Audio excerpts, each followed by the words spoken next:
परंतु संघर्ष आणि तो संघर्षाचा धागा जो त्यांनी विणला होता, माजलगाव पासून बीड पर्यंत आणि बीड पासून राज्यापर्यंत,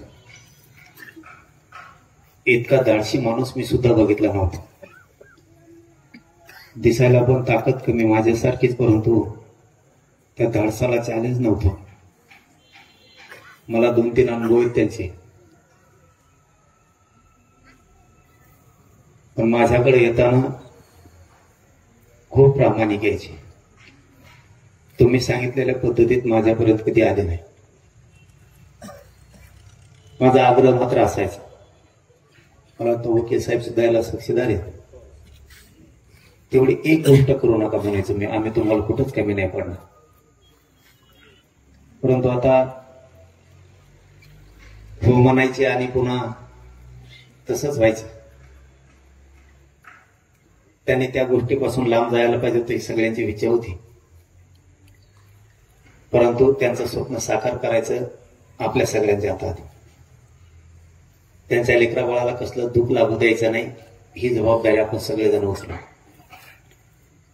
मी रात्री माझ्याकडे आपल्या गावचं तालुक्याचं शिष्टमंडळ आलं होतं, त्यावेळेसच मी सांगितलं,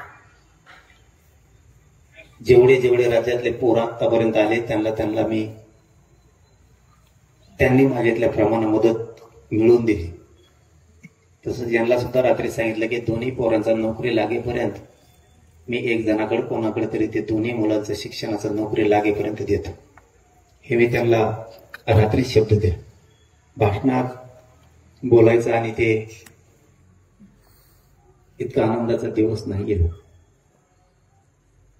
दुःखाचा डोंगर त्या कुटुंबावरती कोसळलाय.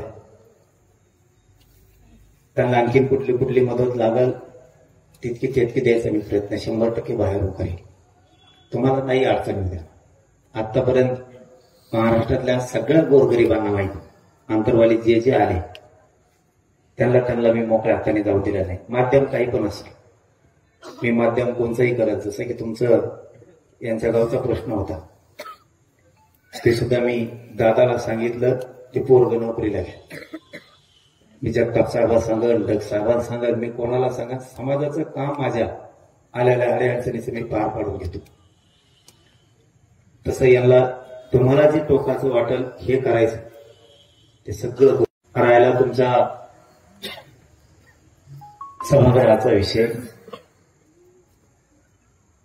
बघा, तुम्हाला कुठपर्यंत जमतंय, नाही जमलं तर सांगा, आपण तिथेही ताकदीनं प्रयत्न करून तेही पूर्ण करून देऊ. सगळ्याच्या वतीनं सांगतो, त्यांच्या कुटुंबियांनी सांगितलं म्हणून माजलगावकरांना हे करावं लागतं. त्यांना वाटतं की कधी आम्ही आलोत गेलो त्या 5 ताई मला माझा भाऊ दिसावा म्हणून एक पुतळा असं, हे तुम्हाला करावंच लागणार आहे. या ठिकाणी तिथं नकार कोणी आणू नका. त्यांचं म्हणणं आहे कधी रस्त्यानं जर आम्ही चालत आमचा भाऊ दिसावा आणि त्या छोट्या छोट्या लेकराला त्यांचा बाप दिसावा, आठवण म्हणून. ही मागणी नाहीये, ही भावना आहे त्यांची. आणि ती वेदना त्यांनी त्यांची काळजात दाबून आपल्याला सांगितलं, ही मागणीच नाहीये, ते नाव आणि ते पुतळा इथं उभा करूया. बोलताना ते बंधू बोलले म्हणून मी ते दादाला पण सांगितलं, जर त्यांना वाटत होतं माझ्यामुळे लेकरांवरती अशा गोष्टी झाल्या तशा गोष्टी झाल्या, तुमच्याकडून असेल किंवा कोणाकडून असेल तर ते सगळं मागं घ्यायचं. तर त्यांनी, मी आता बोलतो त्यांना, इथं जाहीर याच्यात बोलण्यापेक्षा इथं बाजूला घेऊन दादाला बोलतो किंवा जवळ घर असेल तर घरी जाऊन बोलतो. मी समाजाच्या लेकरासाठी 4-4 पावलं सगळ्यांना मागे सरकायला लागेल. जर तीही केसेस काय मागं होत असल्या पूर्ण ताकदीनं मागं करून घेऊ. संबंधितांचं तिथं काय लागत असेल तर तेही सगळं हे करून घेतो. मी सांगताना सांगितलं की त्यांना इथं बाजूला घेऊन बोलतो की या विषयात ही गोष्ट करावीच लागते. नसता त्यांचं कुठं इथं घर असेल तर घरी जाऊन या विषयात बोलतो. कारण माझ्या समाजासाठी मला कुठं जाऊन बोलणं अजिबात लहानपण वाटत नाही. तीही त्यांना एक भावपूर्ण श्रद्धांजलीच ओके पाटलाला होईल. आणि त्यांच्या जिथं जिथं अडचणी येतात भाऊ, मला जड जाता भाऊ लागला, तुम्ही काय पण नाही, मला मराठा समाजाच्या लेकरांनी जर आरक्षणासाठी केले त्या घरी पण जड जातं बोला. इथं पण मला बोलायला होतं, फक्त काम सांगा, नाही केलं तर माझा गाव तोंड नाही दाखवणार पण.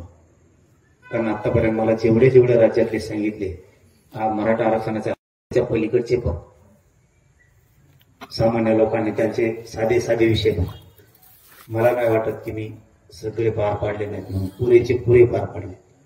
तसं तुमच्या सभागृहासाठी राजेभाऊंचं खूप मोठं ते स्वप्न होतं, त्याच्यासाठी पुतळ्यासाठी त्यांच्या स्वतःचे, त्याला तर माजलगावकर कमीच नाही पडणार. पुतळा म्हणजे ती घराची भावना आहे. त्यांच्या लेकरांचं, त्यांचा बाप त्यांना त्या लेकरांना कधी बघायचा, ते स्वप्न आपण पूर्ण करू शकत नाहीत म्हणल्याच्या नंतर आपल्यात कोणची माणुसकी जागी.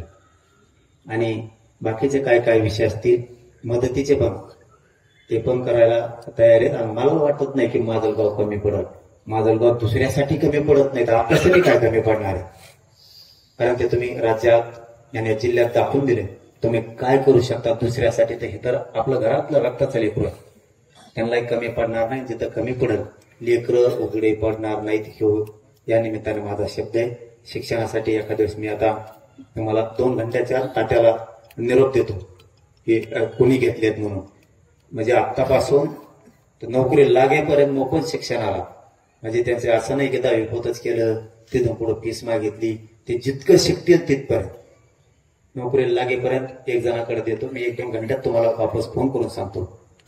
आपण सगळ्यांनी त्या कुटुंबाच्या पाठीशी उभा राहा. मी राजेंद्रजी ओके पाटील यांना दुःखद भावपूर्ण श्रद्धांजली अर्पण करतो. थांबतो. रामकृष्ण.